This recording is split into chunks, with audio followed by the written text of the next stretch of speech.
Les amis, j'espère que vous allez bien. On se retrouve pour parler un petit peu d'actualité du Barça, avec évidemment le tirage au sort de la demi-finale de la Coupe du Roi, après évidemment hier le match nul du Real Madrid en Liga qui procure du coup 5 points d'avance pour le Barça, et un petit peu d'actu mercato parce que là on a des petites infos qui nous parviennent tout doucement, des rumeurs comme quoi monsieur Benjamin Pavard serait de plus en plus intéressé pour venir au Barça, et dans le même temps Cancelo, Joao Cancelo, qui est donc prêté au Bayern.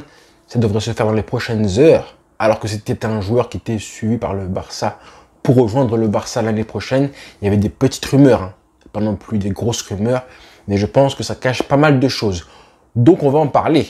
C'est important de parler de ça parce que là, ce qui se passe depuis plusieurs heures, ça va un petit peu conditionner l'avenir du Barça à court et moyen terme. Comme je disais, le tirage au sort a eu lieu de la Coupe du Roi, de la demi-finale. Et c'est un classico. Très content quand même. Je pense que vraiment c'est une bonne chose que le Barça affronte le Real Madrid. Je donne un petit peu mon avis parce que je pense que prendre le Real Madrid en demi-finale, c'est largement mieux que les prendre en finale. Alors certes, je dis ça alors qu'il y a 2 semaines, on les a battus en finale de Supercoupe. Mais bon, ça reste une équipe ultra compétitive en finale. Le Real Madrid, on sait qu'en général, dans les grands rendez-vous, peu importe leur forme du moment, un classico, c'est un match spécial.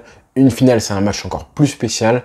Donc, combiner les deux avec un classico en finale, ça fait beaucoup de raisons pour enlever un petit peu le contexte de l'état de forme à l'instant T, et l'enjeu du match, tout ça. Donc, c'est imprudent. Même si vraiment, je pense que c'est une bonne chose. Moi, personnellement, je voulais prendre soit le Real Madrid, soit Osasuna, parce que je me disais que prendre Bilbao avec Valverde qui a cette espèce de science, il a la science des matchs de coupe et encore plus en Supercoupe, en Coupe d'Espagne, c'est vraiment ces compétitions qu'il aime énormément.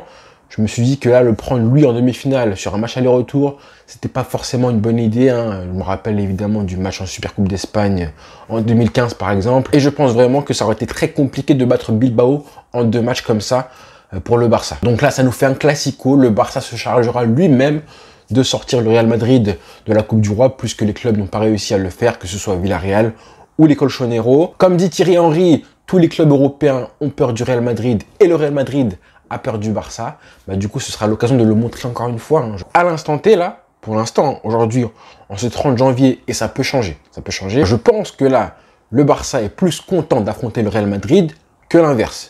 Là, honnêtement, aujourd'hui, je pense, mais ça peut évidemment changer selon ce qui se passe en Liga, en Europa League, en Ligue des Champions.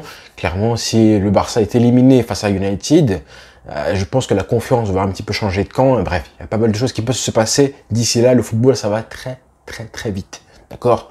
Donc pour l'instant, je pense que le Barça est content parce qu'on est premier et qu'on est sur une pente ascendante, clairement, parce que eux sont deuxième et que voilà, ils viennent de perdre des points récemment et qu'on les a battus récemment en plus d'une manière incroyable.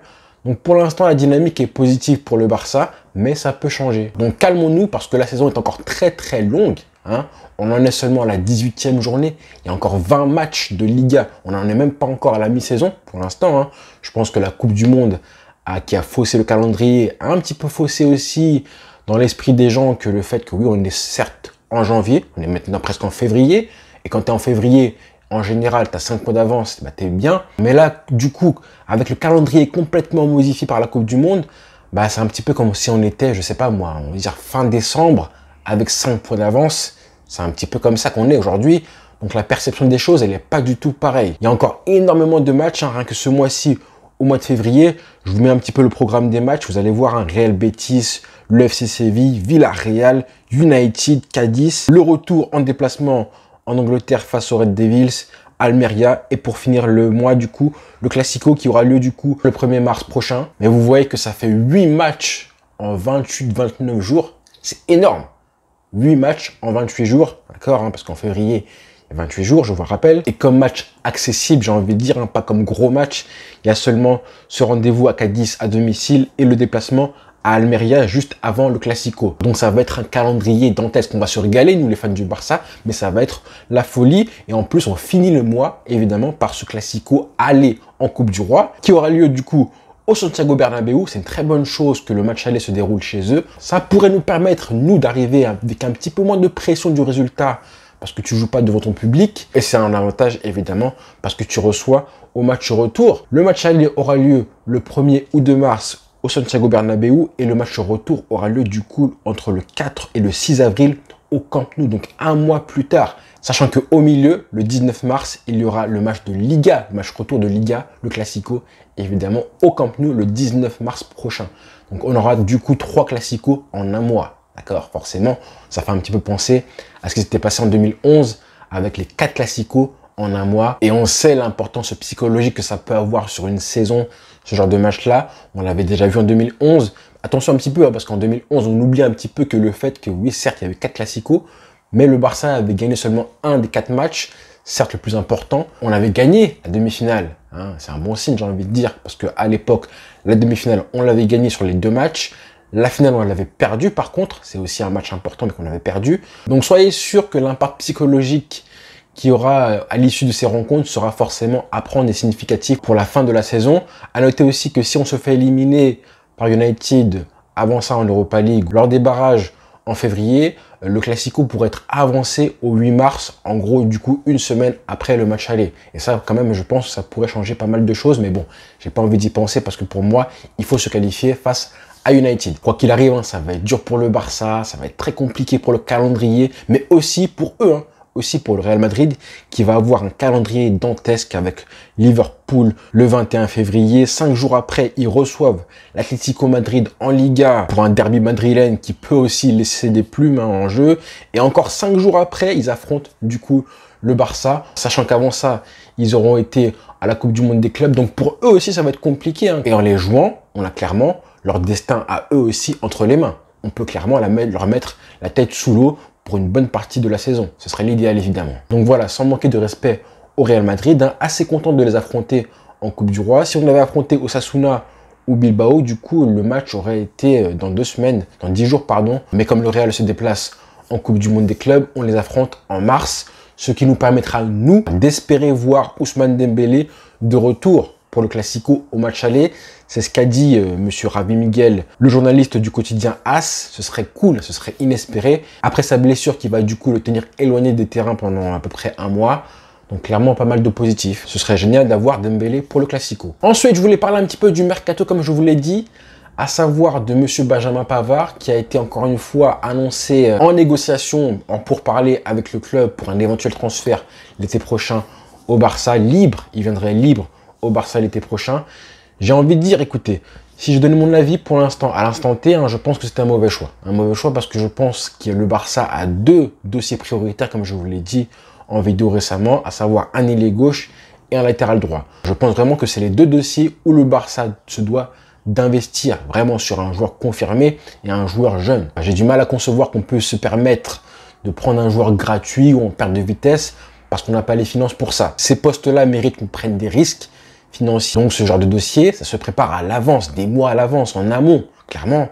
Et là, Xavi, que ce soit Matteo Alemany, Laporta ou Xavi, les récentes rumeurs qu'on a, c'est que Xavi voudrait faire venir Benjamin Pavard. Là, pour moi, on a tout faux. Encore plus quand tu vois la rumeur du jour, qui va être confirmée, je pense, dans les prochaines heures, de monsieur Cancelo, qui va être prêté à un concurrent direct en Ligue des Champions, clairement, qui prête au Bayern Munich un mec comme Cancelo avec une option d'achat, certes, à 70 millions d'euros, qui fait cher, certes, mais bon, c'est un joueur qui a un contrat jusqu'à 2027, donc c'est logique et normal que le prix soit aussi haut que ça pour l'option d'achat. Je pense vraiment que c'est le joueur sur lequel le Barça aurait dû se permettre un risque, et je pense que ça montre que les finances du club sont beaucoup plus en mauvaise santé que ce qu'on veut nous faire croire, en fait. Entre Pavard et Cancelo, qui est peut-être le meilleur joueur à son poste au monde, il y a un monde d'écart, justement. Pour moi, la thèse du manque de finances, je ne vois que ça. Je ne peux pas croire que les dirigeants du FC Barcelone, aussi compétents qu'ils soient, clairement, puissent privilégier Pavard à Cancelo. Je pense qu'il y a forcément une dimension financière qui entre en compte. Et quand tu vois ce qui se passe avec Gavi et Marcos Alonso, la prolongation de l'un et l'enregistrement de l'autre qui n'a même pas été validé par la Liga, donc je pense que oui, forcément, il y a un problème de finances au Barça qui est caché aussi bien qu'ils le peuvent, mais la réalité leur revient bien en face grâce à la Liga et à monsieur Tebas.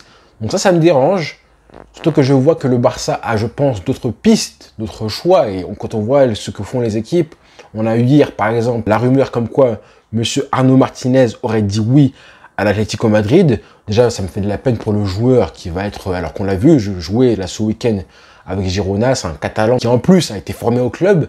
Ça m'attriste de voir un joueur qui choisit l'Atlético Madrid. Qu'est-ce que font les dirigeants du FC Barcelone sur ce poste-là de latéral droit qui est un poste rare? Mais là, on voit qu'il y a un marché en ce moment, un marché avec pas mal d'échanges, de rumeurs.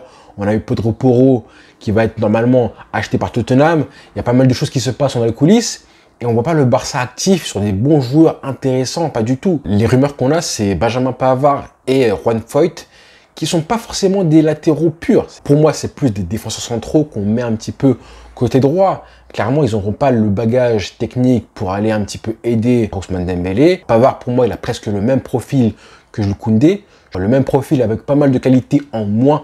On l'a vu à la Coupe du Monde. Donc je ne comprends pas pourquoi le FC Barcelone se penche sur Pavard, à part son prix qui est équivalent à 0. Mais encore une fois, pour moi, il faut dépenser et investir pour un joueur phare et clé à ce poste-là. C'est vraiment dommage qu'Ancelo, ça aurait été le défenseur parfait, 28 ans, certes un contrat jusqu'à 2027, donc il aurait été forcément très cher. Je ne sais même pas si le Barça aurait pu se permettre de dépenser 70 millions d'euros pour l'acheter avec l'option d'achat qui est donc de ce montant-là, l'été prochain. Donc c'est un peu décevant parce que moi, à l'époque, je pensais qu'il était intransférable. Là, il est disponible et le Barça n'est même pas dans les négociations. Ça, c'est vraiment dommage. Je me demande même si aujourd'hui, le Bayern Munich n'est pas finalement un poil plus attractif que le FC Barcelone. Certes, il joue la Ligue des Champions, ça compte, ça compte énormément. Mais bon, à l'instant T, oui, ça compte. Mais l'été prochain, on y sera aussi pour l'année prochaine. Donc j'ai envie de dire, alors que je pense que le Real et le Barça ont toujours été historiquement les deux clubs les plus attractifs du monde et de très loin, même si je pense qu'en troisième, il y avait le Bayern Munich et après le PSG, City et tout. Là, je commence un petit peu à douter de la place du Barça. Alors certes, oui, on a recruté Lewandowski qui a fait son possible pour venir au Barça et Pavard qui montre qu'il veut venir du Bayern vers le Barça, certes. Mais est-ce que les joueurs confirmés comme ça, qui sont vraiment au top de leur niveau, pas Lewandowski qui a 34 ans, et pas un joueur en perte de vitesse comme Benjamin Pavard, est-ce que les joueurs finalement, aujourd'hui, ils sont plus tournés vers le Bayern, un poil plus, juste un poil plus que le Barça? Alors que le Barça, honnêtement, il y a Barcelone, franchement, vivre à Barcelone, je commence à me poser des questions. Donc voilà les frères, j'espère que vous avez aimé la vidéo. Si c'est le cas, du coup, on s'abonne. Et rendez-vous très vite parce qu'avec le Barça, ça bouge tout les jours. Bonne journée à tous, ciao.